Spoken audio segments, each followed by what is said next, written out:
নমস্কার বন্ধুরা, সবাইকে স্বাগত জানাই। আজ আমি বানাবো নারকেলের চাটনি। ইডলি, ধোসা, ধোকলার সঙ্গে আপনারা অল্প উপকরণ দিয়ে অনায়াসে নারকেলের চাটনি বানিয়ে ফেলতে পারবেন। রেসিপিটি প্রথম থেকে শেষ পর্যন্ত দেখুন, আশা করি আপনাদের খুব ভালো লাগবে। চলুন কিভাবে বানিয়েছি দেখানো যাক। সবার প্রথমে 1 বাটি চিনেবাদাম নিয়েছি। আর নারকেলের চাটনি বানানোর জন্য একটা নারকেল ফাটিয়ে হাফ অংশ টুকরো করে কেটে নিয়েছি। চাটনি আপনারা যে যেমন খেতে ভালোবাসেন নারকেল সেভাবে নিয়ে নেবেন। এবার গ্যাস অন করে ননস্টিক কড়াইতে 1 বাটি চিনেবাদাম কড়াইর মধ্যে দিয়ে গ্যাসের ফ্লেমটা হাই টু মিডিয়াম করে মিনিট 10 নাড়াচাড়া করে চিনেবাদাম ভেজে নেব। ভেজে নেওয়ার পর আলাদা জায়গায় ঢেলে কিছুক্ষণ ঠান্ডা করে চিনেবাদাম থেকে খোসাগুলো ছাড়িয়ে পরিষ্কার করে নেব চাটনি বানানোর জন্য।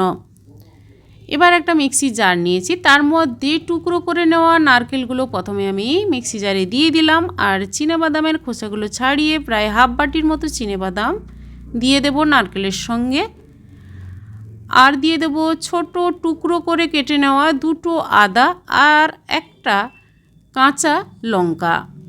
তেঁতুল দিয়ে দেব অল্প পরিমাণ, হাফ বাটির মতো জল দেব, দিয়ে পেস্ট করে নেব ভালোভাবে। পেস্ট করে নেওয়ার পর আলাদা বাটিতে ঢেলে রাখলাম।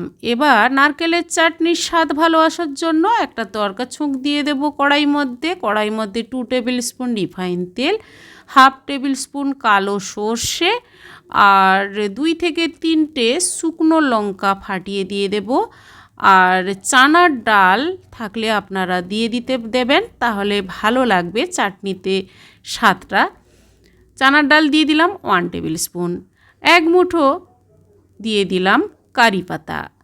এবার নাড়াচাড়া করে ভাজা ভাজা হয়ে গেলে সুন্দর একটা গন্ধ আসলে তারপর হাফ টেবিল স্পুন কাশ্মীরি লঙ্কার গুঁড়ো দিলাম চাটনির কালারটা ভালো আসার জন্য, আপনারা চাইলে নাও দিতে পারেন।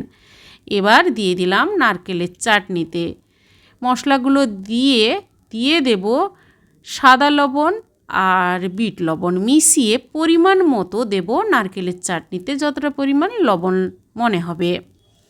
এবার চামচের সাহায্যে ভালোভাবে মিশিয়ে ধোসা, ইডলি কিংবা ধোকলার সঙ্গে এভাবে আপনারা বানিয়ে খাবেন।